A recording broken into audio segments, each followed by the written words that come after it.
Chaque couple traverse des périodes difficiles et quand ces périodes difficiles sont d'une intensité très élevée ou d'une fréquence perçue comme importante, vient alors la préoccupation d'identifier les signes qu'un couple ne peut pas se relever. On cherche en fait à savoir si les problèmes sont passagers ou si la situation ou la relation a atteint un point de non-retour. Et il est parfois difficile de faire la différence entre une crise de couple qui peut être surmontée et une altération profonde de la relation qui dans ce cas-là peut ne pas être surmontable ou surmontée. L'espoir et l'amour qui subsistent peuvent rendre la situation floue. Pourtant, certains signes ne trompent pas et indiquent que la relation n'est peut-être plus en mesure de se relever. Si certains couples se séparent brusquement, d'autres glissent lentement vers la rupture, parfois même sans se rendre compte qu'ils ont souscrit pour une absence de relation, finalement, une extinction de leur relation. Et il est aidant de reconnaître les signes d'un désinvestissement, d'une communication brisée qui peut aider à comprendre où se trouve réellement la relation, où on se trouve dans la relation. Dans ce podcast, je te confierai les 4 signes qui montrent qu'un couple ne peut pas se relever selon moi. Tu auras exactement à la fin du podcast les éléments pour savoir s'il est pertinent de continuer à investir dans ta relation en l'état, en te disant que de toute façon, c'est pas si grave que ça, ou c'est grave, mais il y a moyen d'en sortir, tu peux continuer, et tu auras également les éléments pour savoir si, en faisant appel à un professionnel, comme c'est mon cas, tu pourrais peut-être surmonter cette situation conjugale, ou s'il est préférable de quitter le navire.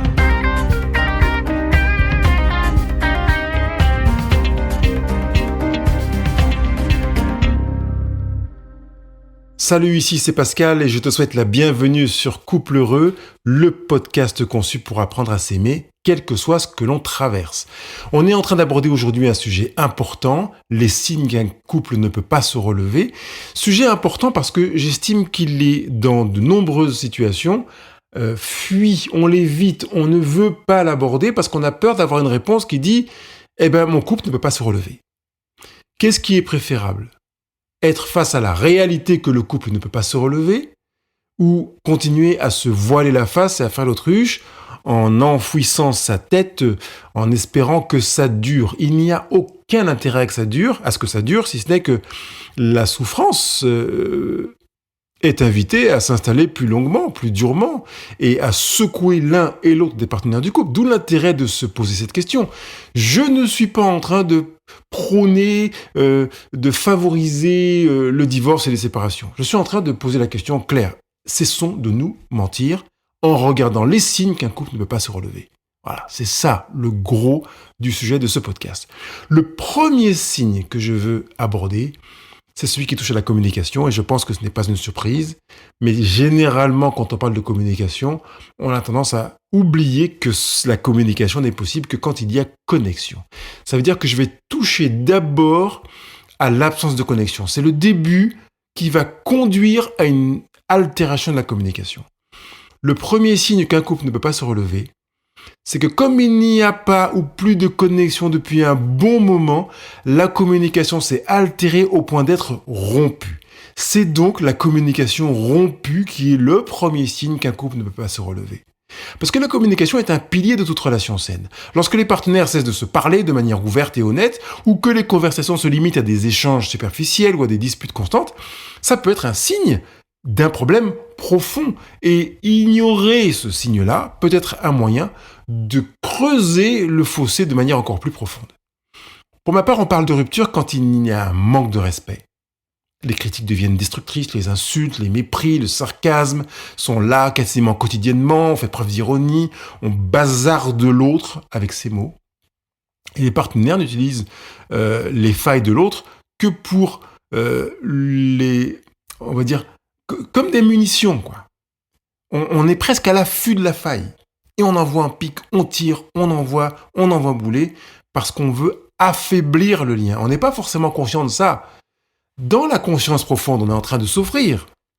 Mais dans les faits, on est en train d'affaiblir le lien. Pour dire à l'autre qu'on a trop mal. Toujours dans le domaine de la communication rompue, il y a l'indifférence qui remplace l'attention. Chacun évite de passer du temps seul avec l'autre. Les questions sur la vie de l'autre sont absentes. Et l'un des partenaires souffre de ce manque d'attention et l'autre s'en fiche. L'indifférence. Je voudrais juste que tu notes que l'indifférence, c'est plus puissant que la haine. La haine est une manière de continuer à nourrir le lien. L'indifférence, c'est une manière de tuer le lien, de rompre la communication. Et puis, troisième aspect de cette communication rompue, c'est qu'il y a une absence et un manque de volonté de dialoguer. L'un des partenaires, quand c'est pas les deux, ne souhaite plus faire d'efforts pour trouver un terrain d'entente ou pour résoudre les conflits. Je m'arrêterai tout à l'heure sur la notion de l'effort, mais d'abord, voilà ces 3 volets de la communication rompue.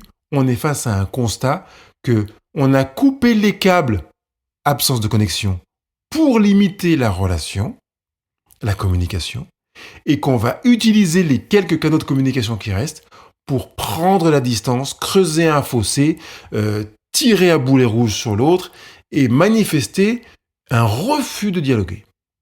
C'est le premier signe qu'un couple ne peut pas se relever. Mais je ne voudrais pas continuer sans te dire attention, ne jette pas ton couple parce que le premier signe est fort présent. Je t'ai dit que j'allais t'en présenter 4.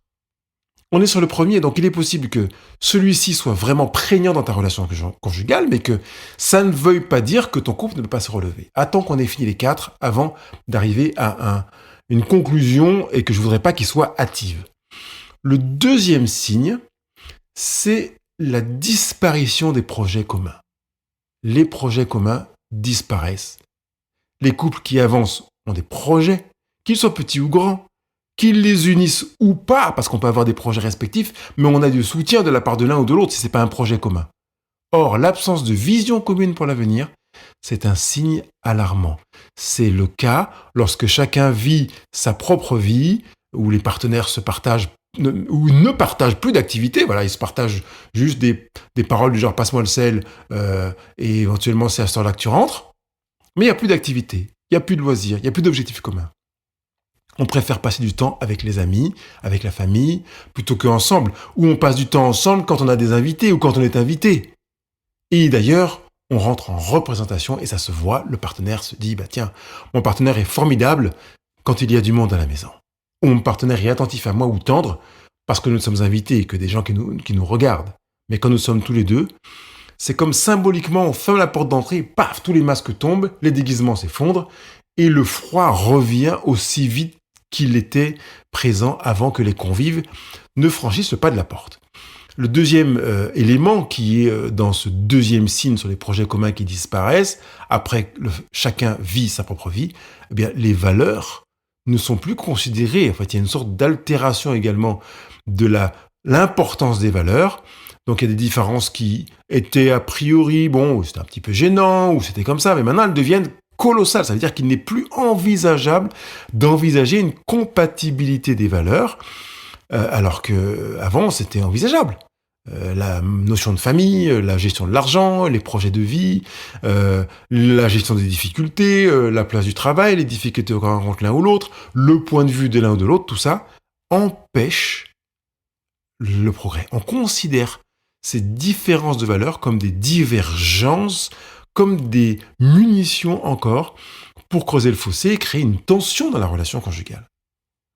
Le troisième signe qu'un couple ne peut pas se relever, c'est l'intimité qui s'absente au fur et à mesure, qui a commencé par de la distance avant de quasiment disparaître.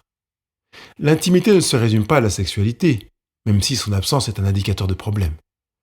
L'intimité, c'est aussi un état de proximité, de connexion émotionnelle. La relation est en danger quand il y a une distance émotionnelle et que le besoin de solitude est constant. Alors, je reviens sur la distance émotionnelle.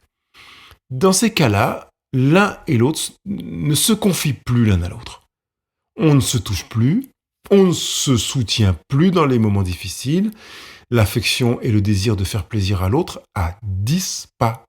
Tu te débrouilles, tu te démerdes, tu me lâches avec ces préoccupations professionnelles, je ne veux plus entendre parler de ta mère, de ton truc, de machin, et on envoie tout bouler. Et dans le deuxième point, qui est le besoin de solitude qui devient constant, c'est que l'un des partenaires, quand c'est pas les deux, préfère être seul pour se sentir mieux ou pour éviter les disputes, qui est un signe de repli sur soi, qui ne permet plus de résoudre ses problèmes. Je ne voudrais pas que tu confondes ce besoin de solitude, de ressourcement quand on a un langage d'amour, moment de qualité par exemple, et qu'un des moyens de remplir ce moment de qualité, c'est de passer du temps de qualité avec soi-même et pas avec son partenaire. On a bien dit qu'il y a 4 signes. Donc ne te dis pas que je vais prendre ce sous-signe isolé du 3e signe qui est l'intimité absente, avec le besoin de solitude constant, pour se dire, vu qu'il y a ce signe dans mon couple, ça veut dire que ça ne va pas. Non, prends les 3 s'il te plaît. Enfin, les 4 en fait, d'accord ? Pour ne pas te précipiter dans une sorte de dépression émotionnelle dans laquelle tu vas te dire, ça, c'est le signe que ça va pas. Parce que si mon partenaire se ressource sans moi, parce qu'il se retrouve tout seul pour jouer la guitare, aller au golf, se retrouver avec des copains ou lire dans un coin pendant des heures, sans moi, ça n'est pas un signe que le couple ne peut pas se relever. S'il y a, à côté de ça, une connexion émotionnelle, l'envie de se confier, de revenir et peut-être même de revenir plus riche et plus nourri parce que il s'est fait tellement de bien en s'isolant qu'il a envie de le partager, que tu te rends compte qu'il est venu recharger comme s'il s'était isolé pour charger des batteries et qu'il revient mieux. D'accord ? Là, on est vraiment dans une absence d'intimité qui est manifeste et qui fait que quand le partenaire revient de son besoin de solitude, c'est aussi froid qu'avant. Ou peut-être même plus froid et plus distant qu'avant. Donc on est bien sur une intimité qui s'inscrit dans une absence progressive, dans une absence d'intensité, dans laquelle soit tu ne lui laisses plus de place, si c'est toi qui as choisi de lui envoyer le signe que tu ne veux pas que le couple se relève, soit c'est lui qui t'envoie ce signe. Alors j'ai donné un élément que je voudrais profiter d'aborder avant de m'arrêter sur le 4e signe. Il est possible que tu veuilles envoyer un signal à ton partenaire que tu ne veux pas que ton couple se relève. Je préfère qu'au lieu de lui envoyer un signal en t'appuyant sur les 3 premiers signes que nous avons vus, en rompant la communication et en veillant à ne plus avoir de projet ensemble et de créer une absence d'intimité émotionnelle, que tu utilises le verbal. Parce qu'il n'est pas dans l'humanité d'outil plus efficace que le verbe pour dire vraiment ce que l'on veut, ce que l'on ne veut pas, ce à quoi on aspire, ce qu'on ne veut plus du tout expérimenter.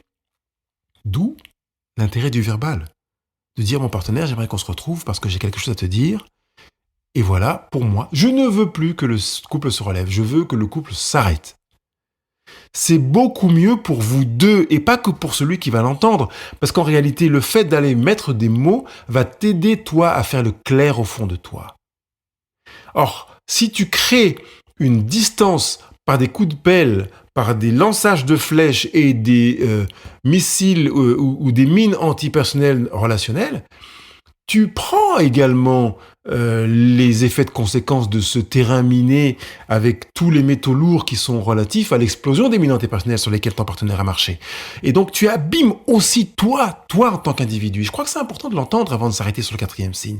C'est de te dire qu'en fait, si je prends la mesure de ce que je veux vivre vraiment dans ma relation et que j'estime que maintenant ma relation est arrivée à son terme, ce qui est tout à fait envisageable en soi, même si ce n'est pas souhaitable, rien de tel que de se poser soi-même pour prendre la mesure de ce qu'on est en train de vivre, pour prendre la mesure de ce que l'on veut vivre, de prendre un rendez-vous avec son partenaire, de verbaliser cette aspiration ou ce désir que le couple arrive à son terme, plutôt que de mettre en place toute une stratégie pour que le couple ne puisse pas se relever.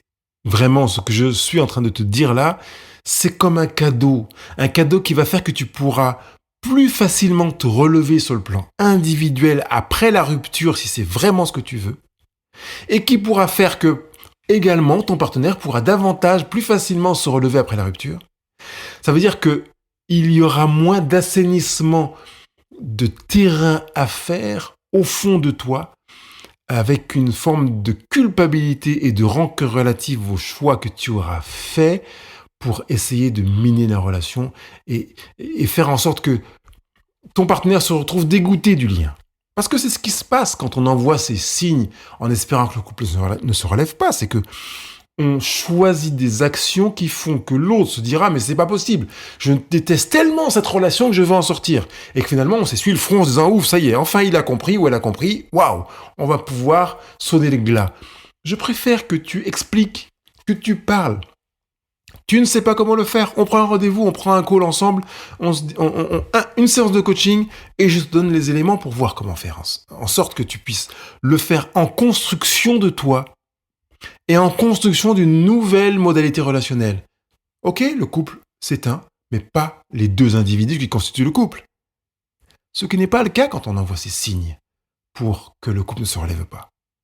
On s'abîme l'un et l'autre et il est difficile de se relever après ça. Moi, ce que je vois, c'est que les couples qui sont dans une relation agréable, courtoise, saine, après une séparation ou un divorce, sont ceux qui ont pris le temps de réfléchir à leur situation conjugale, qui ont posé les choses, parfois par écrit ou sur la table, de manière verbale, claire, sans animosité, sans attaquer, sans scud et sans missile, et qui font que, après la séparation, ils peuvent manger au restaurant ensemble. Ils peuvent se retrouver pour le projet éducatif parental ensemble, pour parler de l'avenir de leurs enfants, dans quelle école ils vont l'inscrire, comment ils vont organiser les loisirs, comment ils vont organiser la garde, et que là, on est dans quelque chose, j'ai envie de dire, de mature. Oui, quand on manifeste des signes en envoyant des missiles pour que le couple ne se relève pas, on manque d'intelligence émotionnelle. Je veux dire les choses comme elles sont. Il y a un manque de maturité. Je parle émotionnel. Je suis pas en train de dire que la personne est conne, qu'elle est minable, qu'elle vaut rien, etc. Je suis juste en train de dire que elle est en carence d'intelligence émotionnelle. Ça veut dire qu'elle n'arrive pas à se connecter à ses émotions, à ses besoins, à ses sensations, à ses objectifs, à ses objectifs, à ses rêves, à ses aspirations. Ça veut dire qu'elle a de la peine à utiliser le vocabulaire adapté pour pouvoir le formuler à quelqu'un d'autre. Donc, elle va utiliser des moyens pour miner la relation conjugale. Si ton partenaire est celui qui utilise ces signes avec ses minorités personnelles pour que le couple explose, tu peux toi-même faire le pas en lui disant « Écoute, j'aimerais savoir où tu en es dans notre relation, comment tu vois notre relation, comment tu te projettes dedans. Est-ce que tu te sens épanoui? À quoi tu aspires ?» Alors on pourrait me dire « Mais Pascal, ça fait peur, parce que si j'y vais et qu'il me dit qu'en fait il veut que le couple s'arrête, je vais être sur le carreau. » Ok? J'entends bien. Mais c'est justement le but de la démarche. C'est que ton partenaire se dise et te dise « Bien écoute, j'en suis arrivé à un stade où je veux que le couple s'arrête. » Ou bien, j'en suis arrivé à un stade où je souffre de la relation conjugale, donc je voudrais des modifications sérieuses. Ah! Parce que si tu ne le fais pas, si tu ne fais pas la démarche, tu sais pertinemment qu'il y aura fort probablement une communication rompue, des projets communs qui vont disparaître et une intimité qui va s'absenter progressivement. Qu'est-ce que tu préfères? Souffrir longtemps ou souffrir de manière ponctuelle en perspective de construction? Je t'encourage vraiment à prendre l'option B. Construire. Au lieu de détruire ta relation conjugale, tu peux construire ta relation avec ton futur ex-conjoint, par exemple. Ou avec ton futur conjoint qui restera dans la relation et qui pourra, parce que tu lui as tendu la perche et le micro, servir d'opportunité pour que vous puissiez construire votre relation autrement. Je poursuis avec le 4e signe. Maintenant que j'ai campé bien le décor et que j'espère que c'est bien clair pour toi, on poursuit avec le 4e signe. Le 4e signe est le manque d'effort et la perte de confiance. Le point de non-retour est atteint lorsque les efforts pour sauver la relation ne sont plus partagés. Il y en a un des deux qui bosse et l'autre qui fait sa vie tranquille. Et une relation ne peut pas survivre si un seul partenaire se bat pour deux, surtout si ce partenaire se bat tout seul, qu'il n'a pas les compétences et les aptitudes pour le faire. Parce qu'il est courant que, je dirais même dans 20% des couples que j'accompagne, il n'y a qu'un seul des partenaires engagés dans un programme. Et heureusement, il est possible de relever la relation, même quand il n'y a qu'un seul des partenaires qui est engagé. Bonne nouvelle, quand même. Seulement, si malgré les efforts et les actes posés de celui qui est engagé avec moi, l'autre continue à envoyer des missiles, pendant quelques semaines, dirais-je, on arrive à un point de non-retour. On arrive à ces points de non-retour lorsque l'un des partenaires fait preuve de malhonnêteté, par exemple. Le mensonge, même sur des sujets mineurs, peut détruire la confiance, un élément essentiel de tout couple. Qu'il fait mine de ne pas être satisfait par le choix de son partenaire, par le discours qu'a fait son partenaire. Il pourrait être reconnaissant, manifester de la gratitude parce que son partenaire a dit ou fait une chose qui lui plaît et qu'il opte pour la rétention d'informations et manifestation d'expression parce qu'il tient vraiment à ce que le couple ne se relève pas. Quand l'un des partenaires fait preuve de malhonnêteté, là, le couple va vers la mort assurée. Et puis la deuxième situation, on va dire, dans ce manque d'effort et de perte de confiance, c'est quand les deux partenaires ne veulent plus faire d'efforts. Le moment où personne ne veut changer, ou faire de compromis, de coopération pour le bonheur de l'autre. Et là, c'est un indicateur de fin. Alors je voudrais quand même juste noter une différence entre deux notions. La notion d'investissement, qui est au cœur de la dynamique relationnelle, et la notion d'effort. L'effort peut être vu comme une action ponctuelle pour résoudre un problème spécifique, comme faire le premier pas après une dispute. Alors que l'investissement, lui, c'est une démarche plus profonde et continue. Il s'agit de la volonté de chacun ou de l'un de consacrer du temps, de l'énergie, ses émotions, de l'argent dans la relation, sur le long terme. Donc l'investissement, on n'investit pas une fois tous les X mois. L'investissement, c'est de l'effort répété, on pourrait dire. Donc lorsque l'investissement diminue, c'est souvent le signe d'une altération profonde de la confiance. Et la confiance n'est pas seulement celle de la fidélité, mais aussi celle de croire en un futur commun. Si un des partenaires se désinvestit, c'est peut-être parce qu'il ne croit plus que l'autre va s'investir ou que la relation mérite cet investissement. Et ce manque de confiance se manifeste par une réticence à faire des projets, à se montrer vulnérable, à montrer ses faiblesses, les difficultés qu'on rencontre, les doutes que l'on a, etc. Et donc, par conséquent, à se confier. Je pourrais donner encore un petit élément de zoom sur les manifestations du désinvestissement. Quand il y a un repli sur soi, le partenaire désinvestit. Quand il y a un éloignement émotionnel, le partenaire désinvestit. Quand il y a une indifférence aux besoins de l'autre, le partenaire se désinvestit. Pareil, une distance affective, il y a un désinvestissement. Quand il y a du ressentiment qui est permanent, latent, avec une rancœur qui est nourrie, répétée, le partenaire désinvestit. Si je reprends les 4 signes qu'un couple ne peut pas se relever, la communication rompue, les projets communs qui ont disparu, l'intimité qui est absente et le manque d'effort et la perte de confiance, je te rappelle que je t'invite à regarder ces 4 signes en même temps, comme dans un pack, pas te dire il n'y en a qu'un seul, et d'essayer de tirer des conclusions hâtives. Parce que tu pourrais mettre un point final à ta relation conjugale de manière abusive, excessive. Mais si tu constates que la plupart de ces signes dans ta relation, ou tous ces signes se retrouvent, il est peut-être temps de demander si la situation est vraiment récupérable. Parce que dans ces moments-là, il est souvent utile de chercher de l'aide auprès d'un professionnel, et souvent utile et voire indispensable, pour ne pas dire incontournable, d'utiliser le verbal comme je l'ai évoqué tout à l'heure. Donc là, quand tu vois que 3, voire 4 de ces signes sont présents, je voudrais que tu te dises, nous sommes responsables, tous les deux, de la situation dans laquelle nous sommes actuellement. Parce que ça pourrait te permettre d'éviter de partir dans la direction de ces 4 signes dont je t'ai mentionné, qui est de se dire, c'est de la faute de l'autre, je prends mes missiles et mes munitions et je tire sur l'autre. Oui, parce que tu serais en train d'entrer dans le travers de signes qui pourraient faire que le couple ne pourrait pas se relever. Ne tombe donc pas dans ce piège, s'il te plaît. Dis-toi, ok, je suis conscient que 2, 3 de ces signes sont présents, voire 4.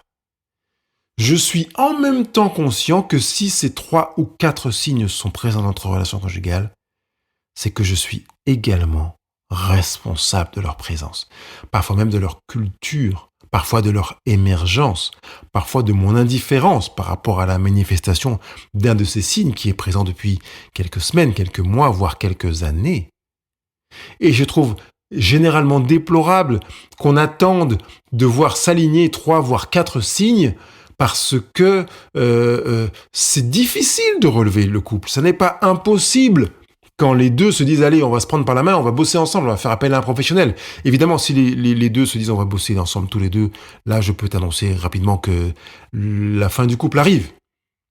Mais s'ils font appel à un professionnel compétent, quelqu'un qui est habitué au succès, au progrès, à les faire bosser, à les entendre, à les comprendre et à faire que dans les 2-3 premières semaines, il y ait un revirement rapide, parce qu'il y a une vraie décision de la part des deux partenaires de se mettre en mouvement, ces signes peuvent se retrouver renversés aux oubliettes.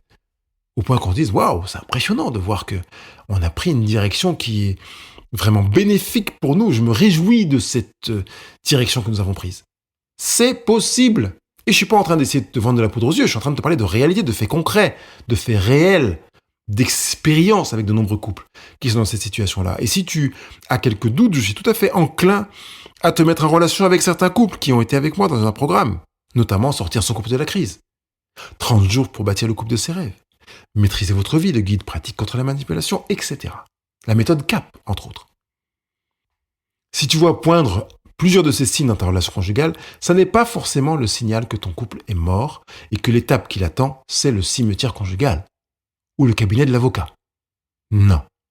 Prends la mesure de cette réalité avec ce que tu veux en faire. Et c'est là que je voudrais m'arrêter pour terminer. Qu'est-ce que tu veux, toi ?